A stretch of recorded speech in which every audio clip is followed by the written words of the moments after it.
नमस्कार दोस्तों, Dixit chemistry classes में आप तमाम छात्रगणों का हार्दिक अभिनंदन करते हैं। आशा करते हैं कि आप लोग अच्छे होंगे, मस्ती में होंगे, मज़े में होंगे। आज बिहार बोर्ड के सीरीज नंबर 2 में आप लोगों के लिए कुछ संभावित प्रश्नों की एक सीरीज लेकर के आए हुए हैं। आशा करते हैं कि ये सीरीज आप लोगों को ज़बरदस्त ढंग से मज़ा आएगा और ये सीरीज आपको बिहार बोर्ड के एग्ज़ाम में मार्क लाने में 4 चांद लगाने का काम करेगा। ये सीरीज आप लोगों की मात्र 30 दिन के 30 दिन के लिए चलेगा।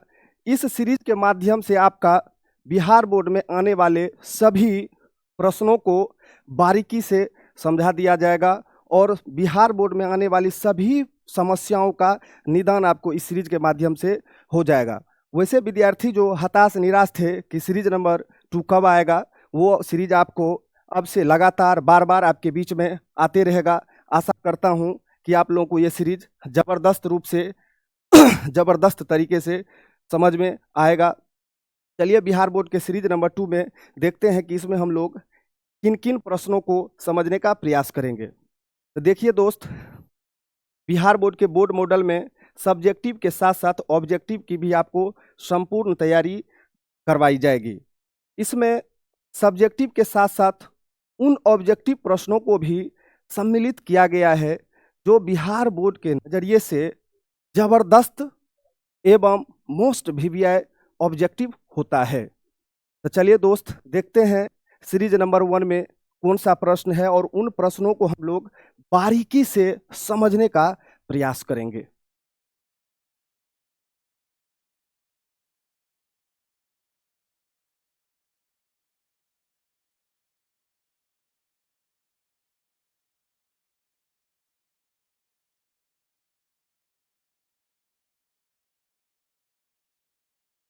देखिए, आपका पहला प्रश्न आप लोगों के सामने आ चुका है। ये प्रश्न बहुलक है। बहुलक क्या होता है, किस चीज़ से बनता है, बहुलक का हमारे जीवन में क्या उपयोग होता है, इन सभी तथ्यों को हम लोग बारीकी से समझने का प्रयास करेंगे और इसका हमारे जीवन में कहाँ पर उपयोग होता है, यूज होता है, उन सभी चीज़ों को बारीकी से समझने का प्रयास करेंगे। देखिए दोस्तों, बहुलक है क्या? ये बिहार बोर्ड में लगातार बार बार पूछा जाता है और पूछने की संभावना भी लगातार बनी हुई रहती है। तो बहुलक के टॉपिक में हम लोग बहुलक के संपूर्ण जानकारी के विषय में आज अध्ययन करेंगे और बारीकी से जानेंगे कि बहुलक क्या है।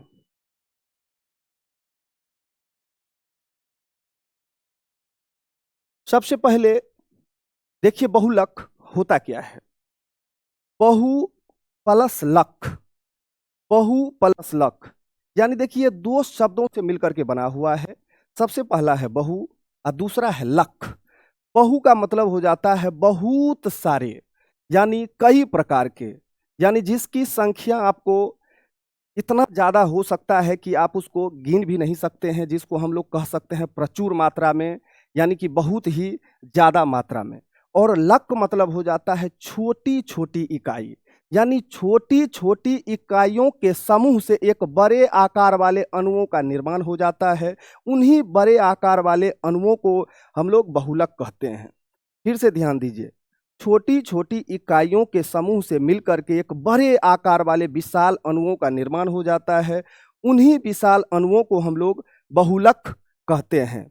बहुलक जिन छोटी छोटी इकाइयों से मिलकर के बना होता है, उन छोटी छोटी इकाइयों को एकलक कहा जाता है। क्या कहा जाता है दोस्तों? ध्यान से सुनिए। बहुलक जिन छोटी छोटी इकाइयों से बना हुआ होता है उसको एकलक कहते हैं और बहुलक के बनने की संपूर्ण रासायनिक प्रक्रिया को हम लोग बहुलीकरण कहते हैं। ध्यान दीजिए फिर से, बहुलक 2 चीजों से मिलकर के बना होता है। बहु प्लस लक। बहु मतलब हो जाता है बहुत और लक मतलब हो जाता है छोटी छोटी इकाई, यानी छोटी छोटी इकाइयों के समूह से जिस यौगिक का निर्माण हो जाता है उसे बहुलक कहा जाता है। और बहुलक के बनने की जो संपूर्ण रासायनिक प्रक्रिया होती है उसे बहुलक बहुलीकरण कहा जाता है। ध्यान दीजिएगा, यहाँ छोटी छोटी इकाइयों को एकलक कहा जाता है और एकलक के समूह को बहुलक कहा जाता है और बहुलक के बनने की संपूर्ण रासायनिक प्रक्रियाओं को बहुलीकरण कहा जाता है। तो देख लीजिए आप यहाँ पे कह वैसे बृहत अणु जो अनेक छोटे छोटे अणुओं के एक नियमित तरीके से आपस में जुड़ने से बनते हैं, उस अणुओं को बहुलक कहा जाता है और बहुलक के बनने की संपूर्ण रासायनिक प्रक्रिया को बहुलीकरण कहा जाता है। अब देखिए ये बहुलीकरण हम तो समझ लिए हैं कि एक छोटी छोटी इकाई है और इकाई के समूह से बड़ा यौगिक बना, लेकिन ये होता क्या है, इसका कहाँ पे उपयोग है, आखिर इसका उपयोग हम अपने जीवन में कहाँ कहाँ करते हैं। तो ध्यान दीजिए, हम लोग अपने दैनिक जीवन में, रोजमर्रा के जीवन में बहुत सारी छोटी छोटी आवश्यकताओं को पूरी करने के लिए, घर में सजावटी वस्तुओं को बनाने के लिए, या पूरे देखे होंगे हमारे दैनिक जीवन में आजकल बहुत सारी ऐसी वस्तुएं हैं जिसका बहुत ज़्यादा हम लोग इस्तेमाल करने लगे हैं, जैसे प्लास्टिक देखिए छोटे छोटे अणुओं से मिलकर के बना होता है और आज इसका इतना बड़ा बड़ा विशाल रूप आपको देखने के लिए मिलेगा कि आप अंदाज़ा नहीं लगा सकते हैं। तो प्लास्टिक जो है एक बहुलक होता है, क्योंकि प्लास्टिक बहुत विशाल रूप में भी लाया जा सकता है। पीवीसी एक पाइप देखे होंगे, याद करिए कल से पानी निकालने के लिए हम लोग आजकल एक पाइप का भी इस्तेमाल करते हैं और वो पाइप आप देख सकते हैं कि एक बहुत बड़ा विशाल रूप होता है, छोटा भी होता है, बड़ा भी होता है। तो पीवीसी पाइप भी आपका बहुलक में आ जाता है। याद करिए मछली पकड़ने वाला जाल आप देखे होंगे, जाल छोटा भी होता है, बड़ा भी होता है। वो जो जाल आप देखते हैं वो नायलॉन से बना हुआ होता है, जो एक बहुलक के कैटेगरी में आ जाता है और उसका एक विशाल रूप भी हो सकता है। आप ध्यान दीजिए, रबर देखे होंगे, रबर छोटा भी होता है और बहुत बड़ा भी होता है। पॉलीथीन देखिए, पॉलीथीन देखे होंगे आप लोग, तो पॉलीथीन बहुलक में आ जाता है। तो यहाँ पे आप ध्यान दीजिए कि हमारे ब्रह्मांड में या हमारे दैनिक जीवन में उपयोग आने वाले 80 से 90% जो भी सामग्री है, वस्तु है, वो सभी बहुलक के अंतर्गत ही आ जाते हैं। याद करिए हम लोग देखे होंगे जब हम लोग बच्चे थे, छोटे थे, तो हम लोग गांव में रस्सी बनाया करते थे और रस्सी आप लोग देखे होंगे कि रस्सी बनाने के लिए, जिसको हम लोग डोरी के नाम से जाना जाता है, वो एक टेरुआ होता था, उस पे दे करके फेर फेर करके बनाते थे, छोटा छोटा अणु को जोड़ जोड़ के बनाया जाता था। याद करिए हम लोग ऊन लेते हैं और ऊन से एक बड़े स्वेटर का निर्माण कर देते हैं। रेशम का धागा देखे होंगे जिससे कपड़ा का निर्माण किया जाता है। दोस्त ये सभी आपको बहुलक में आ जाता है। यानी हमारे दैनिक जीवन में 90 से 95% जो वस्तुएं आप देख रहे हैं वो सभी बहुलक के अंतर्गत ही आ जाते हैं और बहुलक बहुत विशाल रूप होता है। इसीलिए आज से हम कहेंगे कि जो कुछ भी आप देख रहे हैं सारा बहुलक है। छोटा सा एक उदाहरण दे देता हूँ, उसको समझने के बाद या सुनने के बाद आपको जीवन में कभी बहुलक याद करने की जरूरत नहीं पड़ेगा। याद करिए दीवार आप देखे होंगे, हम लोग जब मकान बनाते हैं, बड़ा बड़ा बिल्डिंग बनाते हैं, तो छोटी छोटी इकाई यानी ईंट के समूह से एक बड़े दीवार का निर्माण हो जाता है। अगर आप उस दीवार से एक एक ईंट निकालते चले जाइए तो आपका दीवार गायब हो जाएगा। हाँ, एक एक ईंट अगर उसमें आप जोड़ते चले गए तो एक बड़े दीवार का निर्माण हो जाता है और हम लोग कहते हैं उस दीवार को कि अब इससे हम घर बना सकते हैं। बड़ा बड़ा मकान देखिए, वो एक ईंट पे टिका हुआ रहता है और सारी उसमें सामग्री है, लेकिन खास करके ईंट देखिए वो छोटी इकाई होती है और उसी छोटी इकाई के समय से बड़ा बड़ा मकान, बिल्डिंग बन जाता है। तो ईंट हो गया दोस्त छोटी इकाई, दीवार हो गया बहुलक, और दीवार के बनने की संपूर्ण रासायनिक प्रक्रिया को हम कह सकते हैं बहुलीकरण। फिर से आप ध्यान दीजिए, अपने मकान में जो सबसे छोटी इकाई है उसको हम लोग कहेंगे एकलक, और एकलक यानी एकलक के समूह से बनता है बहुलक, जिसको दीवार बोलेंगे, और दीवार के बनने की जो संपूर्ण रासायनिक प्रक्रिया होगी उसको हम लोग बहुलीकरण कहेंगे। आप यहाँ पे देख सकते हैं उदाहरण में रबर, प्लास्टिक, प्रोटीन। अब प्रोटीन देखिए हमारे शरीर में बहुत सारा प्रोटीन है। प्रोटीन एक लंबी श्रृंखला में होती है जो कि एक विशाल रूप में होता है, बृहत आकार का होता है, जिसमें बहुत सारे अणु मॉलिक्यूल्स जुड़े हुए रहते हैं। सेल्यूलोज आप देखे होंगे। अब आपके दिमाग में आएगा कि सेल्यूलोज है क्या। देखिए सेल्यूलोज एकलौता ऐसा कार्बोहाइड्रेट है जिसकी सहायता से या जिसके द्वारा पेड़ पौधे खड़ा रहते हैं। पेड़ पौधे की जो कोशिका भित्ति की दीवार होती है वो सेल्यूलोज से बनी होती है और इसी सेल्यूलोज की वजह से बड़े बड़े वृक्ष, पेड़ पौधे, बांस खड़ा रहता है। तो बांस भी, लकड़ी भी, कपास भी, रेशम भी, सारा का सारा बहुलक में आ जाता है। यानी कह सकते हैं दुनिया में जितना भी आप लकड़ी देख रहे हैं सारा का सारा आपको क्या आ जाता है? बहुलक। चूंकि लकड़ी में सेल्यूलोज पाया जाता है। अब सेल्यूलोज क्या है आगे में बारीकी से इसको हम लोग समझने का प्रयास करेंगे। अब यहाँ पे देखिए संश्लेषित रेशा। रेशा में दोस्त ऊन सब आ जाता है। रेशा देखे होंगे छोटा भी होता है, बड़ा भी होता है। तो जितना भी रेशा देखे हैं वो सभी किस में आ जाता है? बहुलक में। फिर आप स्टार्च देखे होंगे। सीरीज नंबर 1 में आपको स्टार्च के बारे में बताए हुए हैं। स्टार्च एक विशाल अणु वाले कार्बोहाइड्रेट होते हैं जिसमें मिनिमम 1000 ग्लूकोज जुड़ा हुआ रहता है। तो ग्लूकोज एक छोटी इकाई हो गया और ग्लूकोज के विशाल समूह को हम लोग कहते हैं स्टार्च। और स्टार्च आपका हो गया एक तरह से कार्बोहाइड्रेट, और कार्बोहाइड्रेट आ गया कौन चीज में? बहुलक में। जब कार्बोहाइड्रेट आपको बताया जाएगा तो कार्बोहाइड्रेट के अंतर्गत बहुत सारे छोटे छोटे कंपाउंड्स आते हैं। कार्बोहाइड्रेट आते हैं उसमें लेक्टोज आ जाता है, स्टार्च आ जाता है, माल्टोज आ जाता है, सेल्यूलोज आ जाता है, सुक्रोज आ जाता है। उन सभी चीज़ों को हम लोग आगे बारीकी से अध्ययन करेंगे। आशा करते हैं कि बहुलीकरण, बहुलक और एकलक आपको समझ में आया होगा। फिर से आपको रिपीट करवा देते हैं। छोटी छोटी इकाइयों के समूह से एक बड़े आकार के अणुओं का निर्माण होता है जिसे बहुलक कहा जाता है। और बहुलक के बनने की संपूर्ण रासायनिक प्रक्रिया को बहुलीकरण कहा जाता है। और बहुलक जिस छोटी छोटी इकाई से बना होता है उसे एकलक यानी मोनोमर कहा जाता है। तो चलिए अगले प्रश्न की ओर बढ़ते हैं और आशा करते हैं आपको कि बहुलीकरण समझ में आया होगा।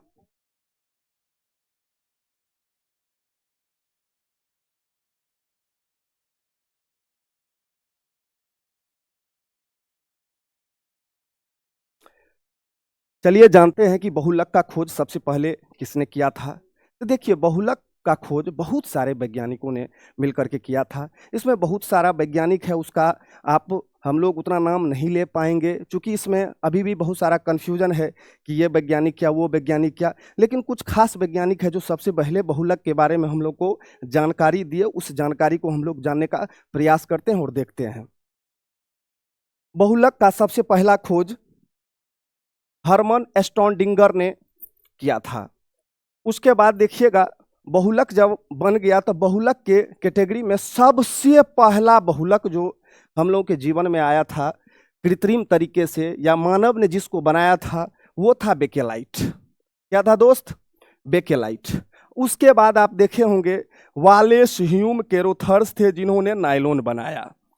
अब नायलॉन क्या है, बेकेलाइट क्या है, इसको हम लोग अभी थोड़ा सा समझने का प्रयास करेंगे बारीकी से। बहुत सारे विद्यार्थी इसमें फंस जाते हैं और बिहार बोर्ड में एक ऑब्जेक्टिव उसके हाथ से छूट जाता है। इस ऑब्जेक्टिव को अभी समझने का प्रयास करेंगे। सबसे पहले आपको बेकेलाइट समझा देता हूं। दोस्त बेकेलाइट क्या है? बेकेलाइट दुनिया का एक सबसे कीमती और बेहतरीन इंसुलेटर होता है। अब इंसुलेटर क्या हुआ वो जान लीजिए। आप केमिस्ट्री में भी पढ़े होंगे, फिजिक्स में भी पढ़े होंगे, कंडक्टर, बैड कंडक्टर और इंसुलेटर। इंसुलेटर का मतलब होता है जिससे करंट थोड़ा सा भी गमन नहीं करे, यानी जो उष्मा का पूर्ण रूप से विरोध कर देता है उन रासायनिक पदार्थ को इंसुलेटर कहा जाता है। और बेकेलाइट दुनिया का सबसे बेहतरीन इंसुलेटर में गिना जाता है और रखा जाता है। और इसका उपयोग कहाँ होता है आज दोस्तों आपको बारीकी से बता रहा हूँ। जितना भी इलेक्ट्रॉनिक डिवाइस देखे, मोबाइल, लैपटॉप, विद्युत का फ्यूज देखे होंगे, छोटा भी फ्यूज देखे होंगे, स्विच देखे होंगे, आजकल लैपटॉप के चारों बगल का कवर देखे होंगे। यानी हम कह सकते हैं कि हमारे जो इलेक्ट्रिक उद्योग हैं, जो विद्युतीय क्षेत्र हैं, उन सभी में जो बाहर का जो कवर बनाया जाता है वो हाई क्वालिटी के बेकेलाइट से बनाया जाता है। तो हम कह सकते हैं कि बेकेलाइट का उपयोग स्विच बनाने में, फ्यूज बनाने में, मोबाइल, टेलीफोन, लैपटॉप सभी के कवर बनाने में इस्तेमाल किया जाता है। और इस बेकेलाइट का खोज सबसे पहले किसने किया था? ये आपको याद रखना है, लियो बेकेलैंड नामक वैज्ञानिक ने। आशा करता हूं कि बेकेलाइट आपको समझ में आया होगा। चलिए अब देखते हैं नायलॉन। नायलॉन का आविष्कार किसने किया? इस कड़ी में हम लोग जानते हैं नायलॉन को। देखिए, हमारे जीवन में सबसे महत्वपूर्ण बहुलक में नायलॉन गिना जाता है। अब आप कहिएगा कि नायलॉन क्यों है? जीवन के हर एक क्षेत्र में आपको नायलॉन का उपयोग आता है, यानी नायलॉन के बिना हमारा जीवन संभव नहीं है। हम लोग इस पे पूर्ण रूप से डिपेंड हो चुके हैं। जिस भी फील्ड में जाइए, जिस भी क्षेत्र में जाइए, वहाँ आपको नायलॉन मिलेगा। यानी कि नायलॉन की रस्सियाँ भी होती है। ये नहीं रहेगा तो फिर आपका जीवन में इतना ज़्यादा परेशानी आएगा कि आप उसका अंदाज़ा नहीं लगा सकते हैं। यानी कह सकते हैं हम लोग पूर्ण रूप से नायलॉन के ऊपर निर्भर हो चुके हैं। ये नायलॉन है क्या? इसको ध्यान से देखिए। इसमें बहुत सारा कन्फ्यूजन रहता है हमारे विद्यार्थी को, वो फंस जाते हैं और ऑब्जेक्टिव में कन्फ्यूजन कर देते हैं। तो नायलॉन का खोज बेकेलैंड नामक वैज्ञानिक ने किया था। इसका सबसे पहला उपयोग आपको बता देता हूं, न्यूयॉर्क में किया गया था। खोज किया गया था न्यूयॉर्क में, और उपयोग लाया गया था आपको लंदन में। कहाँ लाया गया था दोस्त? तो देखिए इसका उपयोग कहाँ लाया गया था, उसको आप ध्यान से सुनिए। यानी ये कहीं और का वैज्ञानिक था। इसका खोज किया जाता है न्यूयॉर्क में और उपयोग किया जाता है लंदन में। इसीलिए इसका नाम दोनों देश के पहले लेटर को मिला करके सम्मिलित करके बनाया गया। न्यूयॉर्क प्लस लंदन को मिला करके बनाया जाता है नायलॉन। न्यूयॉर्क का न्यू और लंदन का लॉन लेकर के इसको बना दिया नायलॉन। अब इसमें बहुत सारा विद्यार्थी आप फंस सकते हैं कि नायलॉन कहाँ कहाँ से बना गया है। तो बोलेंगे न्यूयॉर्क से बना है और लंदन से। अब कहेगा कि ये दोनों देश क्यों लिया गया, काहे लिया गया, क्या कारण है कि नायलॉन बना? तो उसको दोस्त समझा देना कि न्यूयॉर्क और लंदन दोनों देशों से बनाया गया। सबसे पहली बार न्यूयॉर्क में उपयोग हुआ और दूसरी बार इसका जो है आपको खोज हुआ न्यूयॉर्क में और उपयोग किया गया लंदन में। तो इसीलिए इसका नाम पड़ा नायलॉन। अब यहाँ पे देखिए, बहुलक को बृहद अणु भी कहा जाता है। बृहद अणु का अर्थ हो जाता है विशाल अणु, यानी इतना बड़ा अणु कि आप अंदाजा नहीं लगा सकते हैं। इतना बड़ा बन सकता है, लेकिन हम लोग छोटा छोटा भी यूज करते हैं। अब इसमें एक खास बात है कि ये एमयू क्या है? बहुलक में 20,000 एटोमेटिक मास यूनिट वाले अणु मौजूद रहते हैं, और इसका आकार आप जान ही सकते हैं कि 20,000 है। तो ये आपको एग्जाम में याद रखना है कि इसको छोटा अणु कहा जाता है कि विशाल अणु। इसमें कितना एएमयू होता है? तो 20,000 एएमयू वाले यूनिट्स होते हैं, अणु होते हैं। दूसरा है जो इसमें एक छूट गया है कि बहुलक की जो सबसे छोटी इकाई होती है उसको एकलक कहा जाता है। क्या कहा जाता है दोस्त? एकलक। ये भी आप याद रख लीजिएगा। आशा करता हूँ कि बहुलक के जो कुछ खास ऑब्जेक्टिव है आपको बेहतरीन ढंग से समझ में आ गया होगा। अब हम लोग अगले प्रश्न की ओर बढ़ते हैं और देखते हैं वो कौन सा प्रश्न है, फिर उन प्रश्नों को बारीकी से समझने का प्रयास करेंगे।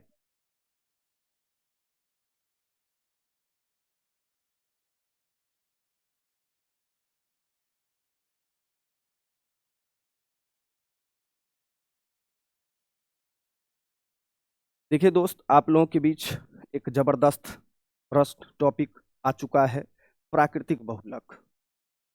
इसको समझाने से पहले आपको बता दें कि बहुलक के बहुत सारे प्रकार होते हैं। अलग अलग तरीके से उसका वर्गीकरण किया जाता है संरचना के आधार पे, फिर उसका वर्गीकरण किया जाता है रासायनिक आधार के आधार पे, रासायनिक गुणों के आधार पे। आज हम लोग रासायनिक गुणों के आधार पे बहुलक का वर्गीकरण करेंगे और बहुलक के जितने भी प्रकार होते हैं उसको समझने का प्रयास करेंगे। बहुलक को 3 वर्गों में मुख्य रूप से बांटा गया है, जिसमें पहला है प्राकृतिक बहुलक। अब आप लोगों के सेंस में यह समझ में एक आएगा कि प्राकृतिक का तात्पर्य क्या हुआ? प्रकृति से जो डायरेक्ट प्राप्त हो जाता है उसे हम लोग बोलते हैं प्राकृतिक। यानी ये केवल प्रकृति से ही हो सकता है, यानी कि सजीव से हो सकता है, मनुष्य और जानवरों से प्राप्त हो सकता है, निर्जीव से प्राप्त नहीं हो सकता है। तो हम लोग कह सकते हैं कि सजीव जीव जंतुओं से प्राप्त होने वाले बहुलक को प्राकृतिक बहुलक कहा जाता है। ध्यान दीजिएगा, सजीव जीव जंतुओं के द्वारा प्राप्त होने वाले बहुलकों को प्राकृतिक बहुलक कहा जाता है। जो प्रकृति से डायरेक्ट प्राप्त होता है, जो गॉड गिफ्टेड होता है, जिसको मनुष्य अपने हाथों से नहीं बना सकता है, उसको हम लोग प्राकृतिक कहते हैं। और मनुष्य और जानवर, पेड़ पौधे, आप जानते ही हैं कि ये प्राकृतिक रूप से है, गॉड गिफ्टेड है। तो गॉड गिफ्टेड चीजों के द्वारा प्राप्त होने वाले बहुलकों को हम लोग क्या बोलेंगे? प्राकृतिक बहुलक। आशा करता हूं कि आप लोग को समझ में आया होगा। प्रकृति में दो ही सजीव है, एक आप जानते हैं कि पेड़ पौधा है जिसको हम लोग बोटनी में रखते हैं, और एक है आपका जूलॉजी जिसमें जंतु शास्त्र में रखते हैं। जंतु में आप जान ही रहे हैं कि मनुष्य और जानवर आ जाता है। तो मनुष्य और जानवरों और पेड़ पौधों के द्वारा प्राप्त होने वाले बहुलकों को हम लोग क्या बोलेंगे? प्राकृतिक बहुलक। आशा करते हैं कि प्राकृतिक बहुलक आप लोग को समझ में आया होगा। प्राकृतिक बहुलक में देखते हैं कौन कौन सा उदाहरण है। देखिए, सबसे पहले लकड़ी, ये आपको प्रकृति से ही प्राप्त हो सकता है, इसको बनाया नहीं जा सकता है। तो लकड़ी कहाँ से आया? तो पेड़ पौधों से आया। तो लकड़ी कौन सा बहुलक हो गया? प्राकृतिक बहुलक। कपास का नाम सुने होंगे, जूट का नाम सुने होंगे। कपास, रेशम, प्रोटीन, सेल्यूलोज, न्यूक्लिक अम्ल, प्राकृतिक रबर, ये सभी आपको सजीवों के द्वारा प्राप्त किया जाता है। आप जान ही रहे हैं कि न्यूक्लिक अम्ल आप देख रहे हैं कि मनुष्य और जानवरों के शरीर में मौजूद रहता है, और मनुष्य और जानवरों के द्वारा ही बनाया जा सकता है, सजीव है। प्राकृतिक रबर आप जानबे करते हैं कि पेड़ पौधों से प्राप्त होता है, और जहाँ से प्राप्त हुआ था उसका पहला नाम था लेटेक्स, लेटेक्स से प्राप्त किया जाता है। सेल्यूलोज आप जान ही रहे हैं कि मनुष्य और जानवरों के शरीर का मुख्य संघटक अवयव होता है, खास करके पेड़ पौधों के लिए। प्रोटीन जान ही रहे, रेशम। हम कह सकते हैं कि पेड़ पौधों और सजीव जीव जंतुओं से जितना भी चीज प्राप्त होता है सभी क्या है? प्राकृतिक। आप थोड़ा सा सेंस लगाइए, प्रकृति से जो भी प्राप्त हो रहा है, जो बनाया नहीं जा सकता है, वो सारा का सारा क्या है? प्राकृतिक है। आप याद करिए, हमारे शरीर में कार्बोहाइड्रेट भी होता है, जितना भी कार्बोहाइड्रेट है सारा का सारा आपको आ जाएगा प्राकृतिक बहुलक में। जैसे मान लीजिए स्टार्च है, ग्लूकोज है, लैक्टोज है, माल्टोज है, सुक्रोज है, ये सारा का सारा कौन चीज में आ गया दोस्त? प्राकृतिक बहुलक में। आशा करता हूं कि प्राकृतिक बहुलक आपको बेहतरीन ढंग से समझ में आया होगा। फिर से एक बार रिपीट कर देता हूं कि प्रकृति के द्वारा प्राप्त होने वाले बहुलकों को हम लोग क्या बोलेंगे? प्राकृतिक बहुलक। आशा करते हैं कि यह प्रश्न आपको बेहतरीन ढंग से समझ में आया होगा। चलते हैं हम लोग अगले प्रश्न की ओर, देखते हैं दूसरा प्रश्न कौन सा है।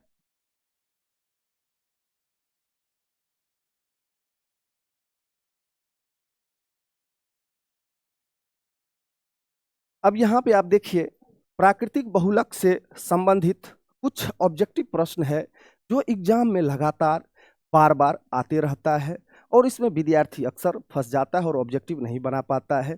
हम आपको समझा देते हैं कि प्राकृतिक बहुलक क्या है। आप इसमें देख सकते हैं कि यह प्रायः जानवर और पौधों के द्वारा प्राप्त किया जाता है। तो जानवर और पौधों से प्राप्त होने वाले बहुलकों को क्या कहा जाएगा? प्राकृतिक बहुलक। दूसरा देखिए, कार्बोहाइड्रेट जीव अणुओं से प्राप्त होता है, यानी ये सजीवे के द्वारा ही प्राप्त हो सकता है, इसीलिए ये भी कार्बोहाइड्रेट भी आपको किस में आ गया? प्राकृतिक बहुलक में। फिर देखिए, पहला प्राकृतिक बहुलक जो था वो सेल्यूलोज था, यानी सबसे पहले जो हमारे वैज्ञानिकों के द्वारा खोज किया गया बहुलक था वो सबसे पहला प्राकृतिक बहुलक। आपको पूछा जाएगा एग्जाम में, सबसे पहला प्राकृतिक बहुलक जो खोज किया गया था उसका क्या नाम है? तो आपको वहां पे बता देना है कि सेल्यूलोज था। क्या था दोस्त? तो प्राकृतिक बहुलक जो सबसे पहली बार खोज किया गया और जिसके विषय में जानकारी प्राप्त किया गया, उस बहुलक का नाम सेल्यूलोज था। फिर अगला प्रश्न देखिए, प्राकृतिक बहुलक का जो खोज है, प्राकृतिक बहुलक का खोज दोस्त देखिए अनसेल्म पेरेरिन नामक वैज्ञानिक ने किया था। ये आपको याद रहना चाहिए। ये दुनिया के किसी भी एग्जाम में जाइएगा तो आपको सबसे पहले ये प्रश्न बार बार आता है, सेल्यूलोज। आज इसीलिए सेल्यूलोज के बारे में आपको विशेष रूप से जानकारी प्राप्त करवाएंगे। सेल्यूलोज एक प्रकार का क्या है दोस्त? कार्बोहाइड्रेट है। तो सेल्यूलोज एक प्रकार का कार्बोहाइड्रेट होता है। अब कार्बोहाइड्रेट क्या है? जो कार्बन, हाइड्रोजन और ऑक्सीजन के एक निश्चित अनुपात में मिलने से बनता है, उसको कार्बोहाइड्रेट कहा जाता है।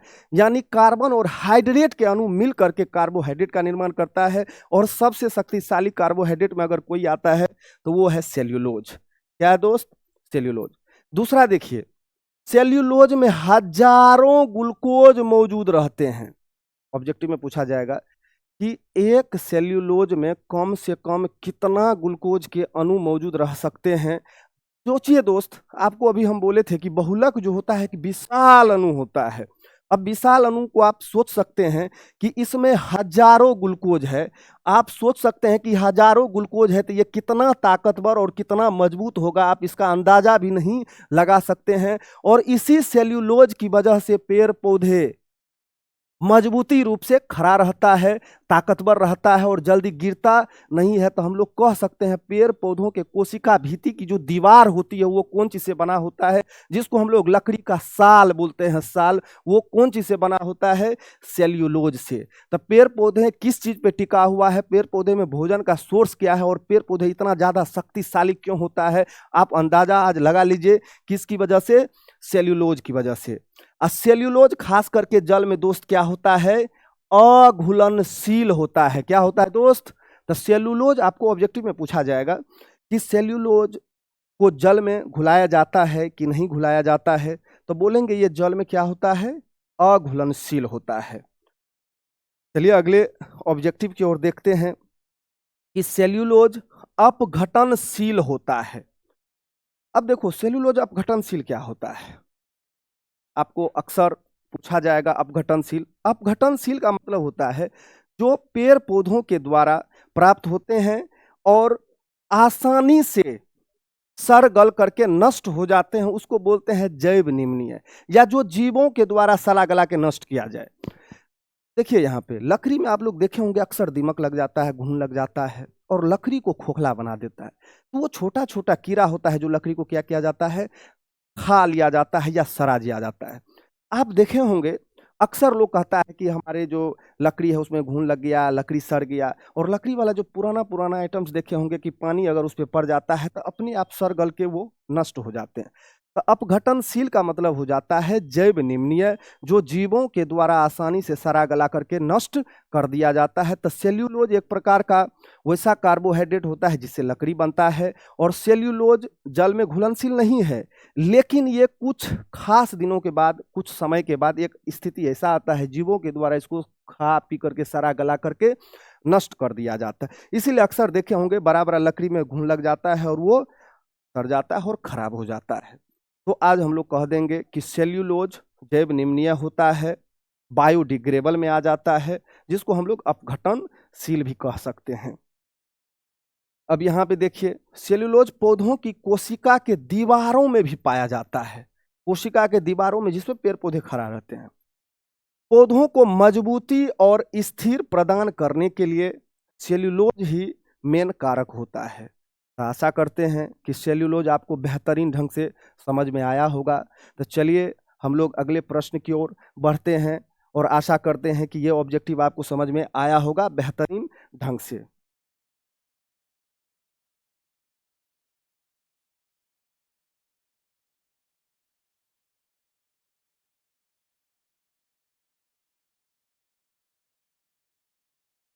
चलिए दोस्तों, देखते हैं सेल्यूलोज का उपयोग।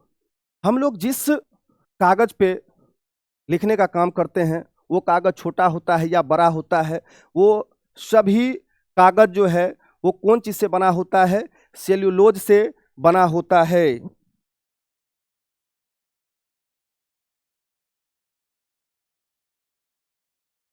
यहाँ पे देखिए, प्राकृतिक बहुलकों के हम लोग कुछ उपयोग को देखेंगे आज। प्राकृतिक बहुलक क्या है, इसका उपयोग जानेंगे।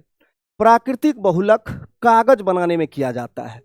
आज देखिए जितना भी किताब है, कागज है, कॉपी है, जिसपे हम लोग लिखते हैं, पढ़ते हैं, अपने जीवन को रंगीन बनाते हैं, शिक्षित बनाते हैं और एक बेहतरीन जीवन प्रदान करते हैं, वो किसकी सहायता से? सिर्फ कागज की सहायता से। कागज छोटा भी होता है, बड़ा भी होता है।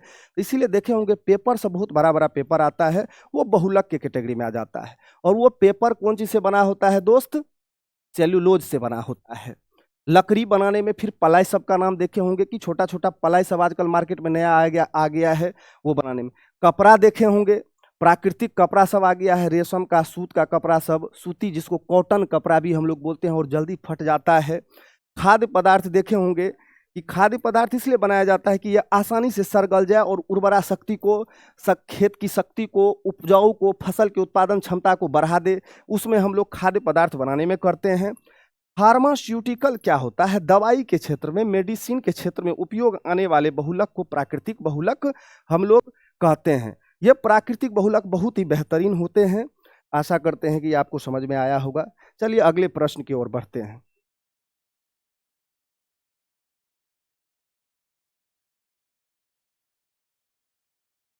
देखिए, आप लोग के बीच एक जबरदस्त प्रश्न आ चुका है जो बिहार बोर्ड में लगातार बार बार पूछते रहता है, जिससे विद्यार्थियों सबको काफ़ी ज़्यादा परेशानी होती है और इसमें फंस जाता है।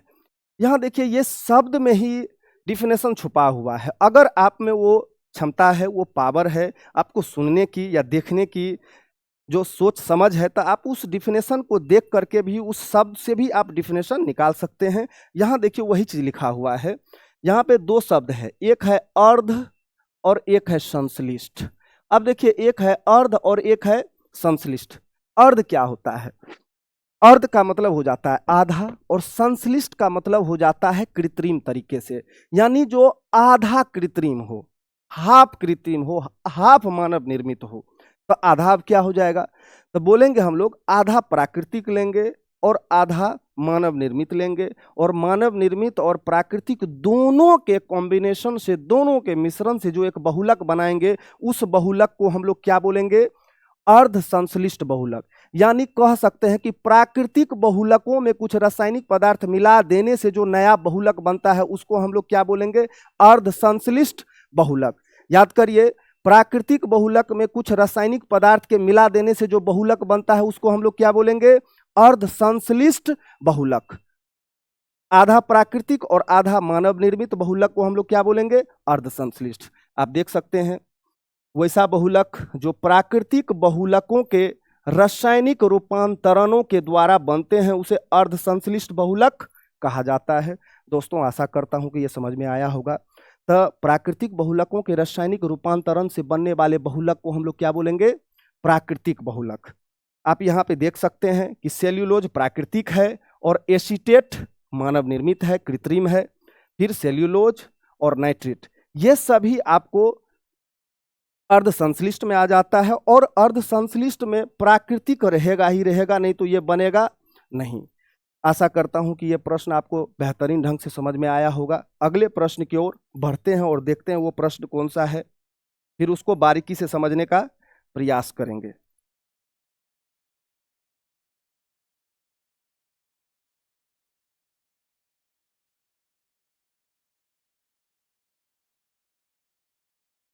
अब देखिए, अर्ध संश्लिष्ट होता है क्या? अर्ध संश्लिष्ट बहुत ही शक्तिशाली होता है और उसको इस तरह से बनाया जाता है कि ताकि वो टिकाऊ हो सके।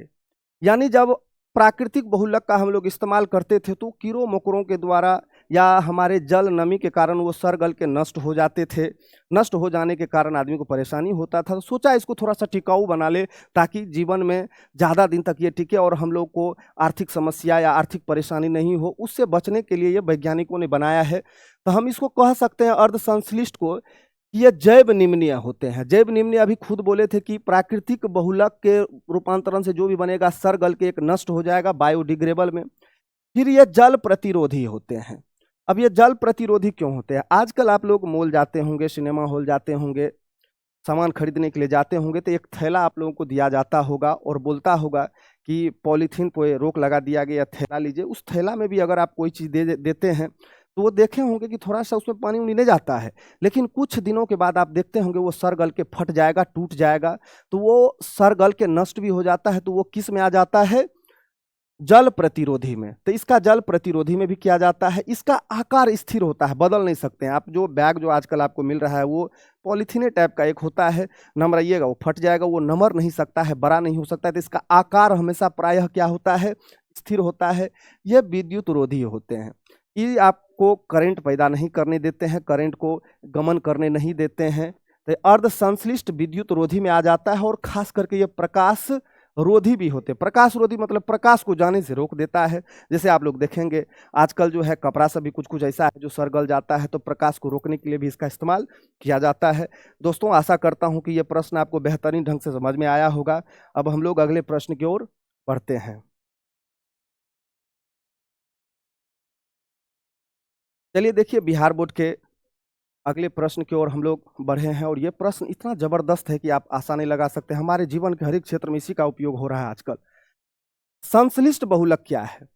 संश्लिष्ट बहुलक आपको जानना बहुत ही जरूरी होगा। मानव के द्वारा बनाए गए बहुलक को संश्लिष्ट बहुलक कहा जाता है। यानी हम लोग कह सकते हैं मनुष्य और वैज्ञानिकों ने जिसको अपने हाथों से मिलकर के बनाया है उस बहुलक को हम लोग क्या बोलेंगे? संश्लिष्ट बहुलक। यानी कृत्रिम तरीके से तैयार किए गए बहुलकों को क्या कहा जाता है दोस्त? संश्लिष्ट बहुलक। यानी प्रयोगशालाओं के आधार पर मनुष्य ने जिस बहुलक का निर्माण किया उस बहुलक को हम लोग बोलते हैं संश्लिष्ट बहुलक। तो कृत्रिम तरीके से तैयार किए गए बहुलकों को संश्लिष्ट बहुलक कहा जाता है। अब देखिए संश्लिष्ट बहुलक में कौन सा चीज आ जाता है? संश्लिष्ट बहुलक में प्लास्टिक आ जाता है, पॉलीथीन आ जाता है, नायलॉन आ जाता है, पीवीसी आ जाता है, टेफ्लॉन आ जाता है, बेकेलाइट आ जाता है। यानी मनुष्य और वैज्ञानिकों ने जिस बहुलक को अपने हाथों से बनाया है बिना किसी प्राकृतिक बहुलक के सहायता से, उसे हम लोग क्या बोलते हैं? संश्लिष्ट बहुलक। दोस्तों आशा करता हूं कि यह प्रश्न आपको समझ में बेहतरीन ढंग से आया होगा। अब हम लोग अगले प्रश्न की ओर बढ़ते हैं और देखते हैं अगला प्रश्न क्या है।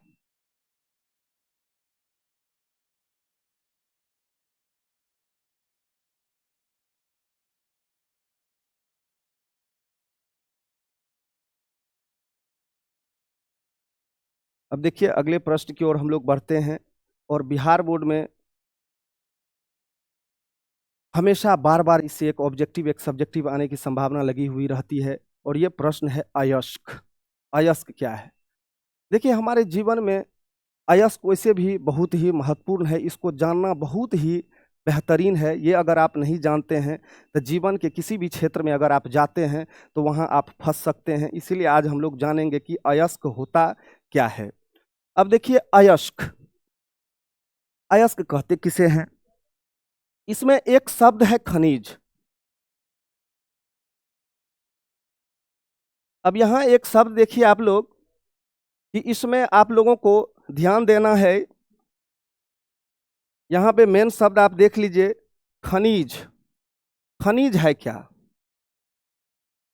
खान से प्राप्त होने वाले रासायनिक पदार्थों को खनिज कहा जाता है। खनिज खान शब्द से लिया गया है। अब खान क्या होता है, कहाँ से किया जाता है? तो धरती के भूगर्भ से, धरती के अंदर से, धरती के अर्थ क्रस्ट से, धरती के जो अंदर के जो लावा होते हैं उनसे, जो मैग्मा से जो बनाया जाता है रासायनिक पदार्थ, उसको हम लोग खनिज कहते हैं। यानी कह सकते हैं पृथ्वी के भूगर्भ से खनन के द्वारा प्राप्त किए गए सभी रासायनिक पदार्थ को हम लोग क्या कहेंगे? खनिज कहेंगे। यानी इसको देखा जाए तो हम कह सकते हैं धरती के भूगर्भ से जितने भी चीज प्राप्त होते हैं उन सभी पदार्थों को खनिज कहा जाता है। दोस्तों याद करिए कि पृथ्वी के अंदर से, धरती के अंदर से जितने भी चीज प्राप्त हो रहे हैं उन सभी पदार्थों को खनिज कहा जाता है। याद हो जाएगा आप लोग को क्या कहा जाता है? खनिज। यानी धरती के अंदर से जो भी चीज प्राप्त हो रहा है सब खनिज है। अब इसमें कुछ विद्यार्थी कहेगा सर पानी भी तो धरती के अंदर से प्राप्त हो रहा है, पेट्रोल भी तो। जी सभी खनिज है, लेकिन जल को, पेट्रोल को, डीजल को खनिज में रखा गया है, लेकिन ये खनिज के कैटेगरी से अलग है। जब वैज्ञानिकों ने इस पे शोध किए, रिसर्च किए, तो उसके बाद पता चला कि नहीं किसको खनिज में रखना है, किसको खनिज में नहीं रखना है, वो भी हम आपको आगे में बताएंगे। आज इतना याद रखना है कि आप लोगों को धरती के अंदर से जो कुछ भी प्राप्त हो रहा है वो सारा का सारा क्या है? खनिज है। अब देखिए अयस्क हम लोग जानते हैं क्या है। अयस्क के कैटेगरी में हम लोग जानेंगे आज बेहतरीन टॉपिक कि वे खनिज जिससे धातुएं आसानी से तथा कम खर्च पर प्राप्त हो जाती है उसे हम लोग अयस्क कहेंगे। यानी खनिजों से प्राप्त होने वाले रासायनिक पदार्थों को अयस्क कहा जाता है। तो अयस्क कहाँ से प्राप्त होता है? खनिज से। अयस्क एक प्रकार का धातु होता है। अभी आप याद कर लीजिए कि खनिज जो होते हैं उसमें बहुत सारे रासायनिक पदार्थ रहते हैं, गंदगी रहते हैं, मिलावट रहता है, अलग अलग धातु भी रहते हैं, अधातु भी रहते हैं, अकार्बनिक पदार्थ होते हैं। तो खनिज एक तरह का अकार्बनिक पदार्थ है जिसमें बहुत सारी मिलावटी होती है, अशुद्धियां होती है, और उस अशुद्धियों से जो शुद्ध धातु को प्राप्त कर लिया जाता है उसे अयस्क कहा जाता है। तो खनिजों से प्राप्त होने वाले रासायनिक पदार्थों को हम लोग अयस्क कहते हैं। खनिज कहाँ से प्राप्त हुआ और उस खनिज से हम लोग को अयस्क प्राप्त हुआ, तो आपको हमेशा याद रखना है कि खनिज से अयस्क की क्या होती है, उत्पत्ति होती है। तो याद रखना है दोस्तों, अयस्क की उत्पत्ति कहाँ से होती है, खनिजों से होती है। अब यहाँ पे आप देख सकते हैं, तो खनिज से जो धातु जो प्राप्त होता है, जो शुद्ध होता है, उसको कहा जाता है अयस्क। एक शब्द है जो विद्यार्थी बार बार इसमें बड़े बड़े एग्जाम सब में भी देखते हैं कि फंस जाते हैं। सभी अयस्क खनिज होते हैं लेकिन सभी खनिज अयस्क नहीं होते हैं। क्यों? आज इसको हम आप लोगों को बारीकी से समझाएंगे और इस सीरीज को यहीं पे समाप्त करेंगे और अगले सीरीज आप लोगों के बीच बहुत ही जल्दी लेकर के आ जाएंगे। आशा करते हैं आज के द्वारा दिए गए हमारे ये टॉपिक आप लोगों को बेहतरीन ढंग से समझ में आया होगा। दूसरा सीरीज आप लोगों के बीच बहुत ही जल्दी लेकर के ही आएंगे, घबराने की, परेशान होने की ज़रूरत नहीं है। बिहार बोर्ड की संपूर्ण तैयारी हमारी इस क्रैश कोर्स की सहायता से आपको करवा दिया जाएगा। ऑब्जेक्टिव, सब्जेक्टिव, क्वेश्चन बैंक की तैयारी। इसीलिए बिहार बोर्ड के तमाम छात्रगणों से आग्रह करता हूं कि आप लोग पैनिक नहीं होइएगा। आपका पूरा संपूर्ण तैयारी आपको निःशुल्क हमारे संस्था के द्वारा, हमारे इस चैनल के द्वारा आपको करवा दिया जाएगा। तो आज के सीरीज में हम लास्ट प्रश्न को देखते हैं और इसको यहीं पे विराम देने का काम करेंगे। आशा करते हैं कि हमारे ये सीरीज आपको ज़बरदस्त लगा होगा। अगर लगा होगा तो लाइक शेयर कर दीजिएगा और आप लोग थोड़ा सा अगले सीरीज का इंतजार करिएगा। इसमें देखिए सबसे पहला एक टॉपिक है कि अयस्क खनिज होते हैं और सभी खनिज अयस्क नहीं होते हैं। क्यों? इसको समझाने के बाद आपको आज इस सीरीज को हम यहीं पे समाप्ति की ओर ले जाएंगे। तो आपको एक ऑब्जेक्टिव है जो हमेशा बार बार पूछा जाता है, इसमें कई टीचर भी फंस जाते हैं कि सभी अयस्क खनिज होते हैं लेकिन सभी खनिज अयस्क नहीं होते हैं। क्यों? तो आज आपको बता रहा हूं, खनिज से अयस्क की प्राप्ति होती है। कहां से दोस्त? खनिज से। और खनिज जो होते हैं उसमें धातु भी होते हैं, अधातु भी होते हैं, गंदगी पदार्थ भी होते हैं, और सभी खनिजों के द्वारा अयस्क की उत्पत्ति नहीं होती है। खनिज में अशुद्धियां होती है, मिलावटी होती है, लेकिन अयस्क में किसी भी तरह की मिलावट नहीं होती है। धातु प्रचुर मात्रा में होती है और खनिज में धातु प्रचुर मात्रा में नहीं होती है। इसीलिए अयस्क को खनिज कहा जाता है और खनिज को अयस्क में रखा नहीं जाता, क्योंकि बहुत सारे खनिज है जिससे धातु की प्राप्ति या अयस्क की प्राप्ति नहीं होती है। इसीलिए हम लोग कहेंगे कि सभी खनिज अयस्क नहीं होते हैं और सभी अयस्क खनिज होते हैं। तो आज इस सीरीज को इसी प्रश्नों के साथ समाप्त करते हैं और आशा करते हैं कि आप लोग को ये सीरीज बहुत ही बेहतरीन ढंग से समझ में आया होगा। आज के लिए आप तमाम छात्रगणों को धन्यवाद। आशा करता हूं कि ये सीरीज आपको अच्छा लगा होगा। फिर मिलते हैं अगले सीरीज की ओर। धन्यवाद। बंद करो।